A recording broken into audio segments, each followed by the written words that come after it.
It gets real high again. And you can peek in I remember that. to what it used to be. Dog Day Afternoon. Sal, I don't know. I'm dying over here, Sal. You're killing everyone around you, Leon. Chris Sarandon as his gay lover. What happened to him, Spoiler alert. Fucking great. I fucking T-voted, asshole.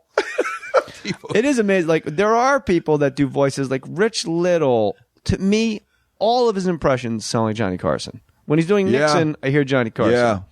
Man of 1,000 voices, all of them dead. David Fry was my favorite from that era. David Fry. I don't know David Fry. You gotta check out. David Fry did an album called Richard Nixon: A Fantasy. It was right after Watergate.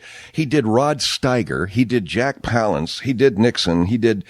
David Fry was amazing, man. But his Rod Steiger, who does a Rod Steiger? I mean, of course, these are really old people, but back in the day. Frank And let me Gorshin, tell you something, underrated. Nixon, you with the dirty face, Nixon, how you know, how Steiger would do that method acting. Yeah, he was bad. Bogart was in a movie with Steiger, and Bogart was old school, and Steiger was method, and Bogart said, I don't get these mumbling actors. What are they mumbling? What's he saying? Is Steiger? I can't understand. He doesn't hit his cue. I don't know what the hell he's saying. He's mumbling all the time. I got a great story for you about Rod Steiger. You're going to love this. Buddy Hackett was like a father to me. No shit. I met him on the set of Paulie, and I met him before I knew everything. I knew everything, and then he just emptied me out and refilled me. Why do you walk to the microphone when you go on stage? That's where everybody goes. Right. Never walk to the mic. Go in front of the mic. Point to a guy in the front row. Wave to the balcony. Then go behind the mic. They're all going to go back there with you. Never walked to a mic since. Like stuff like that. He was friends with Brando, like dear friends with Brando. And when you watch On the Waterfront, Greg Proops and I spoke about this. Yeah. I'm a method mumbling Fuck you fucking mumbling method prick, you spider. Get the fucking scene down. How many fucking takes? You just repeat the same sentence over and over. You talking about me? Huh? You talking about me? I'm going to repeat what you said. I'm going to repeat what you said a few times. Mickey Rourke does it too. Mickey Rourke before he looked like the Beauty and the Beast. I don't have time to watch the sun come up. I don't have time to watch the sun come up. I have a fucking job. Yeah. In the back of the taxi cab. Oh, Charlie. I had some money on you, kid.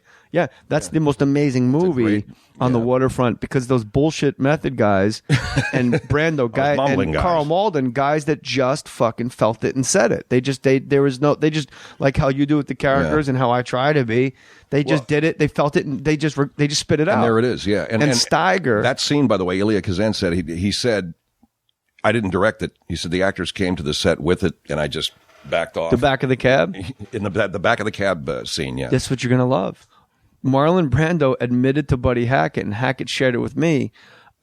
He hated Steiger so much because he was one of these guys, see? Yeah. And it's one of those movies when you got guys like this, see? Yeah. Johnny Friendly's going to get mad, kid. Yeah. And then you got Carl Malden, who's just effortless. Like, this guy that throws a bottle is going to get a punch right in the nose. And then you got Brando, and everybody's great. Yeah. So it's a mash together of these Lee J. two worlds. Cobb. Yeah. The mashing of these two worlds. Yeah. And in the back of the cab, when he goes, oh, shot, all he's thinking is, "You're the worst actor I've ever seen in my life." And when you watch it again, he goes, "No." He goes, "I had a little money on you too," and he goes, "No." And there's just weird cutaways, or it's a two shot actually, and you just see Brando, and at the time you're like, "This is fucking." Other level acting. And he's playing in real life. As an actor. He's so in the moment. He's so listening. All he can go is, oh, no. Great. No. No kidding. You should have looked out for me. You should have looked out. You should have looked out for yourself. Should have looked out for me. All right, come on. I had some money on you, kid. No. So when he pulls him off the hook in the alley, what is he thinking then? I didn't get that far. So glad he probably good. Probably good thing. That's too bad to hear, but at the same time, that's the right. Great. He's listening to what the guys what's best line in that whole movie is when he, to me, I know it's like I hate when a guy goes, "You know the best part about that?" Well, for me or for you? Yeah, right. The best part is fucking when the guy goes in, right? I just love when Brando's I just love when Brando's had it and he doesn't care if he dies and he just barges into the bar and he goes, "Where's Johnny Friendly?" There's no acting. He's just fucking off his mind. Where's Johnny Friendly? I just love it. I thought Lee J. Cobb's my real favorite in that movie because we use Johnny a lot Friendly, of lines. Right? He plays Johnny Friendly, and we use a lot of lines in the show. Like people will say, like for instance, we love the line, we use it in the show, and everybody listens to our show knows it. you really want $300 worth, don't you? Well, that's from Dirty Harry when he's beating up Scorpio. And the guy that he pays him to beat his face in. And he gives him $300. And he's this black guy beating the shit out of this Scorpio guy. His face is just like this. A ransom note. Yeah. And he says, well, you really want $300 worth, don't you? Every penny, So boom, So we use that as a way of saying, boy, we use that as a way of saying, well, you really want to get in my face, don't you? You want $300 worth. Or the great one from, they're dusting off the hot seat for me. Haven't you heard of the Sullivan Act? That's on the waterfront. Where he says, give me all the guns. Give me. Remember that? Yeah. And then the one guy, quit breathing that clam sauce on me. He's had it with his crew. Yeah. Lee J. Cobb. Oh my God, he was great in that movie. I don't like the country. The crickets make me nervous. Which ones? Oh, that's Brando says it to Eva Marie Saint. She's like, we should get at her. I think it's to her. He's on the roof with his fucking stupid pigeons. These people and their fucking pigeons. Pigeons. What is that? Is that Mike Tyson trying to get pigeons to how does a pigeon know to come back? The carrier pigeon. I tried to get this conversation up and running with someone less intelligent than you. What? Who owns pigeons? There had to be a de-evolution of animals. They had to start with a horse. It got gunned down. Do you know what I mean? And then they sent the Rottweiler and it bit everybody and shit on the carpet. And then somehow they're like, I don't know, tie it to the fucking pigeon. Try a pigeon, yeah. But how does a pigeon know how to get back? Is there a pigeon expert on the show? We should have one, but we don't. I actually know a part of the story that was Reuters. There was a guy named Reuters. He was a European of Reuters news. Yeah, service? The guy that founded Reuters used pigeons originally in the 19th century. How do I know that? Would that be the 1800s? I don't. Barely got out of high school. So yeah. But how does he know to use a pigeon? I think people are tired of me. I don't asking know. This but question. Here's the thing: what is it with racing? Why do those cats in New York have those? That guy that Brando played. What is that about? I don't know. They know to come back to their coop on that particular rooftop, and I don't understand it. It's the only place. Wow. There's nobody in fucking Ontario, California. No one's in Montreal like, hey, mon pigeon, les habitants. Well, the reason they have pigeons in the ghetto is so that you clap pigeons when the cops are coming and scare the pigeons, and when the pigeons fly, everybody knows to take their drugs and stash them. All right, Maddie's saying pigeon is a way to alert people in the ghetto to when the police are coming. There's also a way you can also go cop. Well, not blocks down. The way you yell. The way you just yelled to be heard on this mic? I was trying to be heard. So, Bobby Dooley podcast comes out every Friday? Comes out on Fridays. Every Friday. We got Sugar Ray Leonard, and then you're up, and then we're going to have our good pal, Kevin Pollak. Great. Best walking in the business. Yeah, okay. He's that's coming from a man. walking impersonator. Yeah. And he plays poker. Do you play poker? No. Frickin' Kevin is doing good, and he's got his thing, and he's got his acting. And by the way, he wins 60 G's at freaking poker, But, when you don't play well, like if you play golf, and I don't play golf, but when you play golf and a guy sucks, it's like you really don't want him coming because it's going to slow everybody down. But if you don't play poker, they're all like, that's fine. Come on out with us because they know they can take your money. But do you play poker? Yeah, but... no. As well as Jerry Buss? Well, I don't know. I mean, if I was well as Jerry Buss now. As well as Jerry Buss now. I play better, slightly. But... He keeps holding. Yeah, he does. He's not throwing in, I think the thing about poker is that if you've got the money to lose, then you don't play scared, and you're probably a better player. Yeah. But I don't know if that's true or not. I know that there have been nights I've had enough money, I don't give a damn that I'm losing, and then hey, look, I won $20. Pretty good night. Not really. What? So 570 was the last place you were on terrestrial radio? Yeah, 570 in L.A. Well, actually, no, I was on KFI and KTLK most recently. God, you got dulcimer tones, bro. You got a great voice. KTLK. And in just a moment, I'm going to masturbate. Stick with us, will you, please? We had Ross Mitchell, the guy who does Art Bell. And now, Coast to Coast with Art Bell. Yeah. I'm going to masturbate right after this announcement. Did you know Art Bell? I knew Art, and good guy, too. And now, he really was visited by aliens, he says. That's not a gag, right? Mr. X came to his trailer. Yeah, somebody asked me, did I think Art was serious? I didn't hear that story, so I guess he is. I thought it was just sort of gave dignity to people that believed that. Art Bell was a huge story.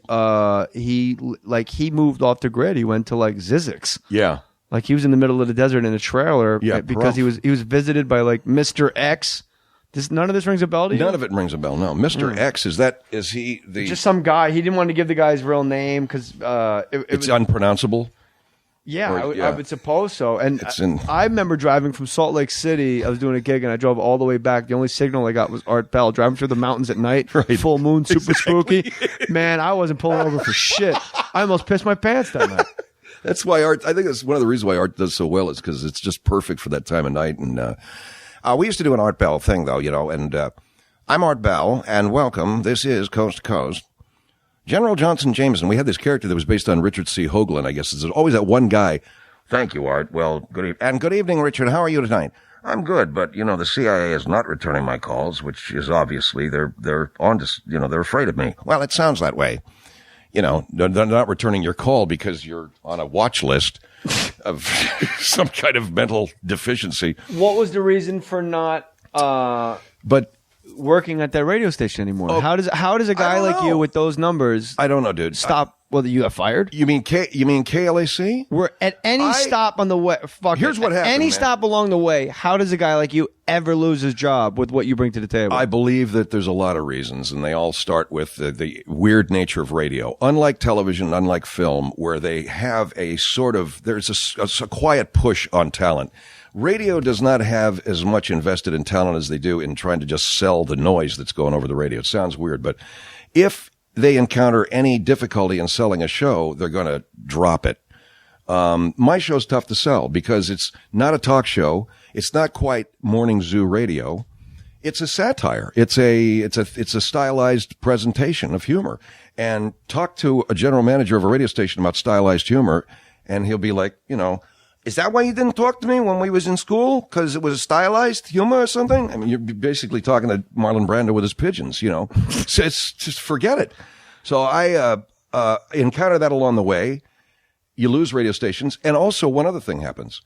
Every time you go to a goddamn radio seminar or convention, there's a million guys coming up to you telling you how great you are, how much they love your fucking show, how brilliant you are, how this, that. And then they get down to the business. The show isn't on the air. So, by the way, which one's pink? Yeah. It's like the fucking Have a Cigar song. Yeah, that's it. So you don't think you had many affiliates? We had each about time? 120, maybe up to about 140 at Premiere. When I started out with TRN, I got up to about 120. TRN's not. And did they bring you in and go, we're having a hard time selling stylized radio, even though you're at 120 affiliates? Is it one of those? No, the guys I'm with now didn't even have that conversation with me. They just, they don't know how to sell it. They can't sell it. The guys at Premiere. Want me to talk to them?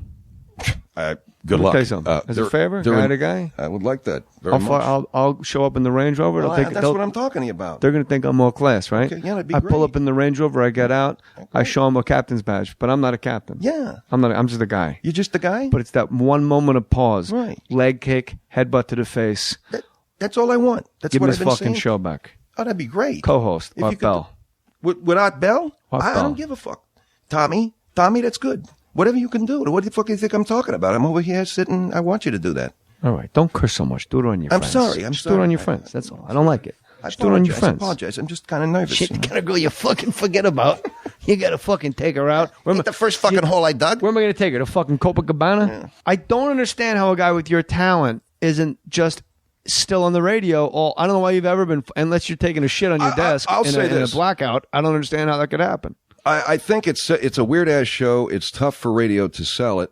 I also during the post 9/11 period, I got into when we weren't doing characters like an hour on the show, we would devote to a lot of political shit that probably bothered the audience a little bit. Because I was just full of all this angst and anger about 9/11, and I realized that you can't get away from the news talk if it's all around you and it's Right. pressing on you, and it's like the issue of the day is something really so crazy. That probably bothered the audience, but still in all, man, we had great buzz. We had, I believe, strong numbers in a lot of markets, but it was getting those national sales numbers. I think the key, and Howard Stern proved this, is when you can't get any national numbers, go local, get that local buy. Tom Bernard's doing a podcast right now, and Tom Isn't he like a Minnesota guy? yeah, Tom's a morning guy in Minnesota. Okay. Yeah. But that Minnesota morning show that he did got him an advertiser out of the Twin Cities, I think for like 20 G's a month, just one advertiser. And I think that that's probably what should have been done with my show. And to any extent that anybody has a difficult time, like Howard has problems with national advertisers because of the content of his